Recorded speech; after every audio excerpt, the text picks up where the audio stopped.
Imagine a power so small you could walk across it in minutes, yet so vast that kings once trembled before its judgment.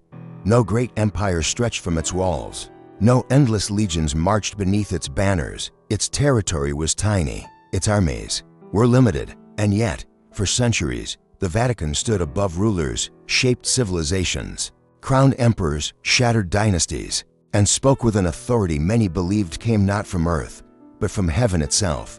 How did that happen? How did a faith born in persecution become a sovereign power feared by monarchs and obeyed across continents? To answer that, you must step into a world where salvation and politics were never separate, where memory became law, where ritual became command, and where the keys to heaven could open the gates of earthly power. This is not just the story of religion.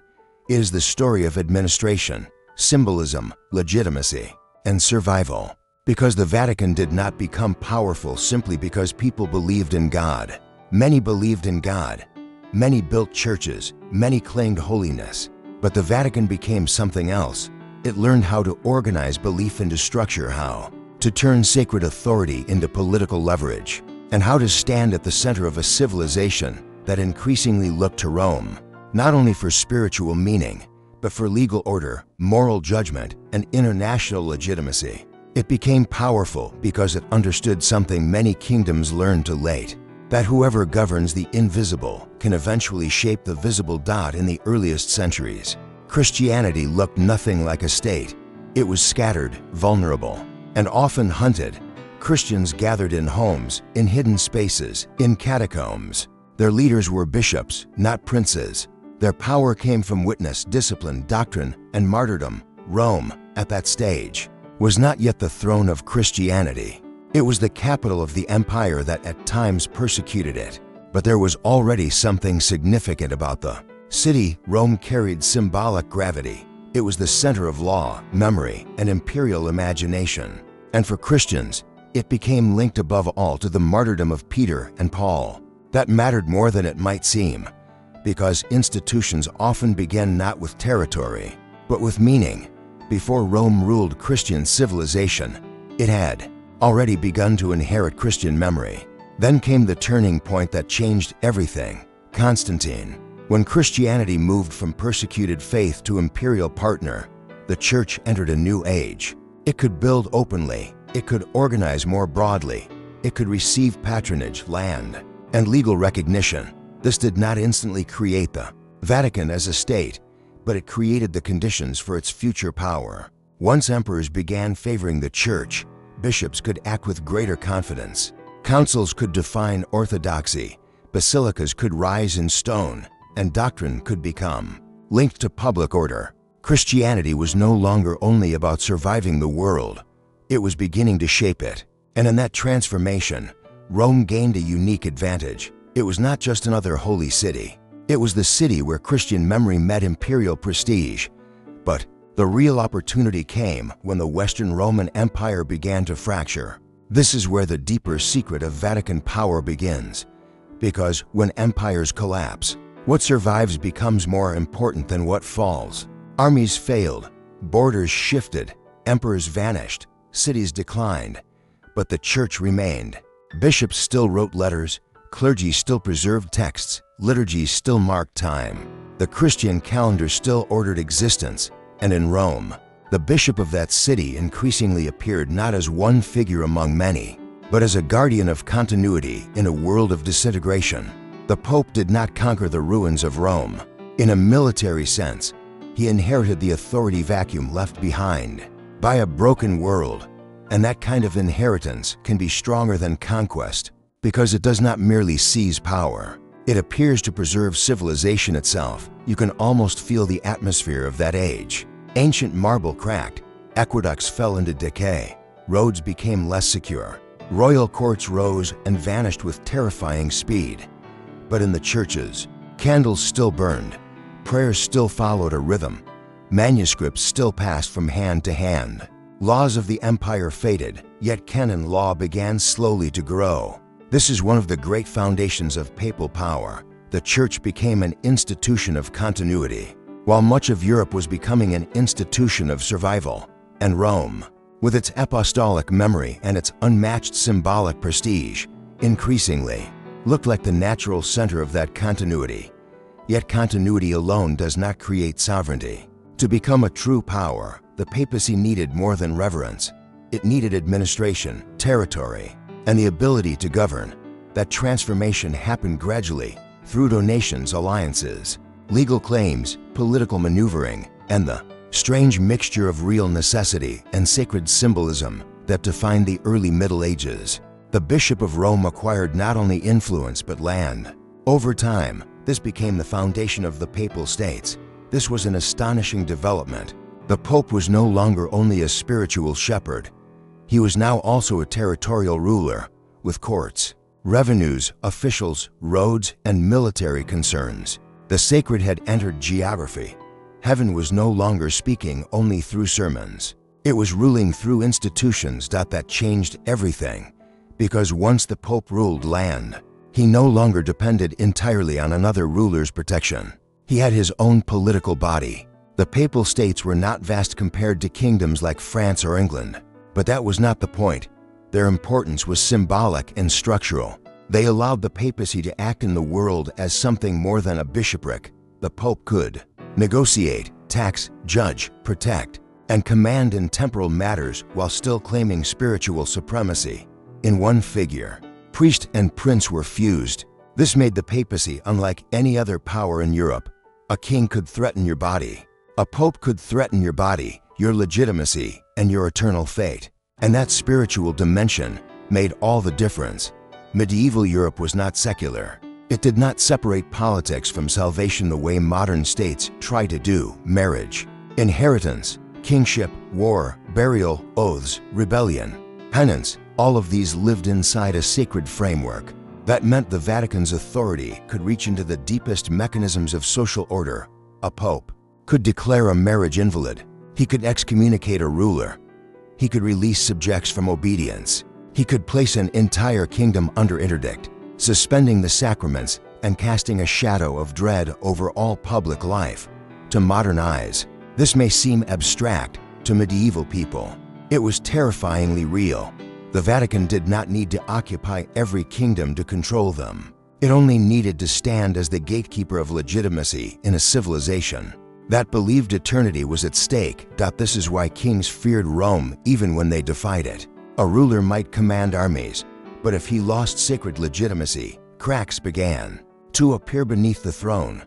Rivals could invoke the Pope, subjects could question obedience, nobles could use spiritual condemnation as political leverage. The Vatican understood this with remarkable clarity. It did not merely claim holiness.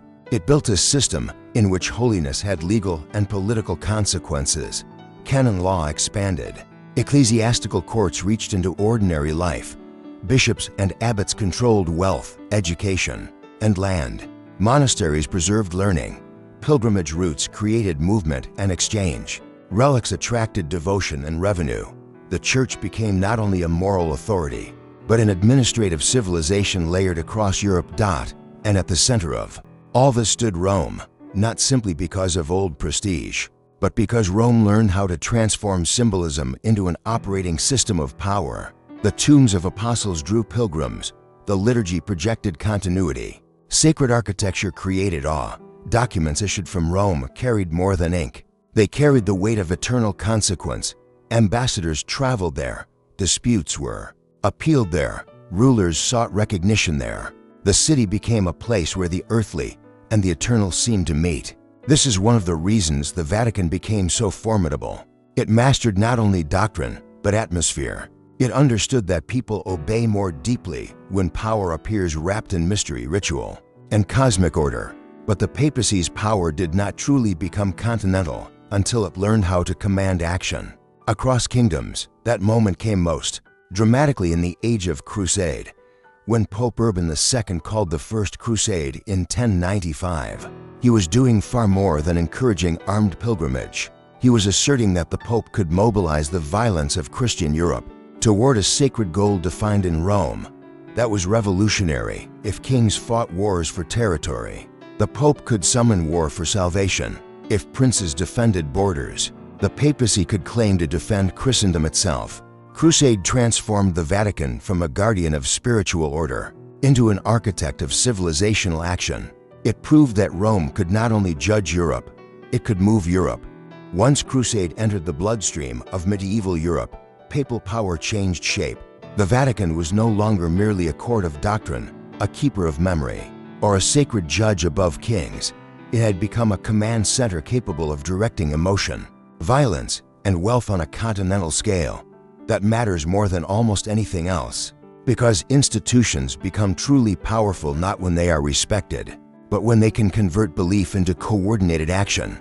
And Crusade did exactly that.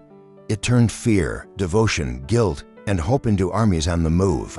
It linked noble ambition to spiritual reward. It fused warfare to penance. Rome had discovered that if it could define the sacred emergency, it could reorder the political map of Europe without ruling every kingdom directly. You can almost see the machinery coming alive. Preachers stirring crowds in town squares, nobles kneeling beneath the sign of the cross, pilgrims and soldiers blending into one another as sacred purpose justifies bloodshed, donations flowing, estates changing hands, roads filling with armed men who believed their march was not merely military, but redemptive. That kind of mobilization is one of the clearest signs of state-like power. And yet the Vatican's genius was that it did not need to look like a conventional state. To act like one, it could summon armies without maintaining a giant standing force. It could raise revenue through spiritual incentives rather than simple taxation. It could cross borders because its jurisdiction, in the medieval imagination, did not end at borders. That is what made it extraordinary. It governed through a sacred map superimposed on the political world. But sacred mobilization requires infrastructure. Armies need routes. Pilgrims need protection. Wealth must move. Fortresses must hold. Communication must survive distance. This is why the military orders became so important. Orders like the Hospitallers and the Knights Templar were not accidental side effects of crusading Europe. They were embodiments of a new form of Christian power, disciplined, transnational, vowed to religion, yet built for logistics, defense, and endurance. And because they often answered directly to papal authority, they extended the reach of Rome into places where Rome itself could never physically reside in force. This is one of the hidden mechanisms of Vatican power. It often ruled through privileged bodies that stood between altar and battlefield, between monastery and fortress, between devotion and administration. Through these networks, the Vatican learned a critical lesson. It did not need to possess everything directly to shape everything indirectly. Monasteries, bishoprics, courts, shrines, universities, military orders, pilgrimage routes, relic cults, canon lawyers, and legates formed a web of influence far denser than many territorial kingdoms could dream of. The Papal States gave Rome a body, yes, but these wider institutions gave it reach. Together, they made the Vatican something more than a city-state. They made it the center of a civilizational system. The Pope could intervene in disputes far from Rome, because Rome was never truly absent. It was present in bishops, in law, in ritual, in grants of privilege, in the right to judge, in the fear of excommunication, and in the desire for recognition. Recognition may be the most underrated source of Vatican power. In the medieval world, to be recognized by Rome was to exist more securely within the sacred order of Latin Christendom.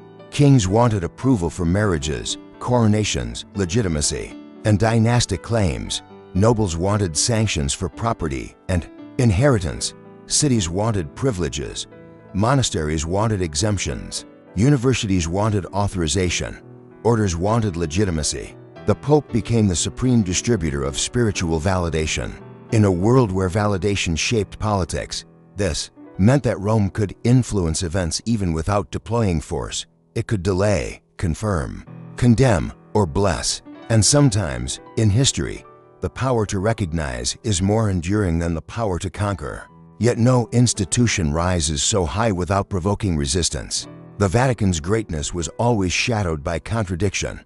Popes claimed universal authority, but they lived among ambitious Roman families, Italian rivalries, and European monarchs who did not always enjoy being judged from afar. The papacy could command awe, but it could also appear corrupt, worldly, or predatory. The more it behaved like a state, the more it attracted the same resentment states attract: envy, fear, financial tension, and competition. This is crucial. The Vatican became powerful not in a vacuum of holiness, but inside a dangerous world of princes, debts, wars, factions, and shifting alliances. It endured because it learned how to survive that world better than most kingdoms survived. There's one of the clearest examples of this endurance is the investiture controversy. When emperors and popes fought over who had the right to appoint bishops, the conflict was not only about church offices, it was about the architecture of Europe itself. If kings controlled bishops, then sacred authority would become subordinate to monarchy. If the Pope controlled bishops, then Rome would stand above rulers in the hierarchy of legitimacy. This is why the struggle mattered so much. Bishops were not only spiritual figures. They held lands, influence, revenues, and legal authority. Whoever invested them shaped the political order. And when popes challenged emperors over this right, they were doing something astonishing. They were contesting sovereignty at its roots. The outcome of such struggles was never simple or total, but the effect was enormous. The papacy emerged as a force that could challenge emperors and survive. That alone transformed Europe. It meant no ruler could claim to stand entirely above sacred judgment. It meant kingship itself would remain exposed to Rome's moral and institutional pressure, even when monarchs resisted. The fact that they had to resist showed how real papal power had become. The Vatican was no longer a passive guardian of tradition. It was an active maker of political reality. It had entered the bloodstream of Europe so deeply that rulers could not ignore it. Without consequences, and still, the Vatican's strongest weapon was not war, law, or land alone. It was time. States rose quickly and died violently. Dynasties flared and vanished. Frontiers moved like wounds across maps. But Rome persisted. That continuity gave the Vatican a strange and formidable advantage. It could think in centuries. It could lose a battle and preserve an institution. It could endure a bad pope and keep a system. It could sacrifice allies, compromise with rivals, retreat, recover, and return with memory intact. That is one of the deepest reasons it became so powerful. Short-lived rulers often chase immediate victories. Durable institutions accumulate. Patience. The Vatican mastered historical patience better than almost any power on earth. It also mastered spectacle. This should never be underestimated. Power is not only exercised, it is staged. The Vatican became a theater of sacred sovereignty. Pilgrims entered Rome and saw not only churches, but a vision of ordered eternity made visible. Processions, relics, robes, incense, mosaics, basilicas, chants, ceremonies, these did more than inspire devotion. They disciplined perception. They taught people that Rome was not just another city.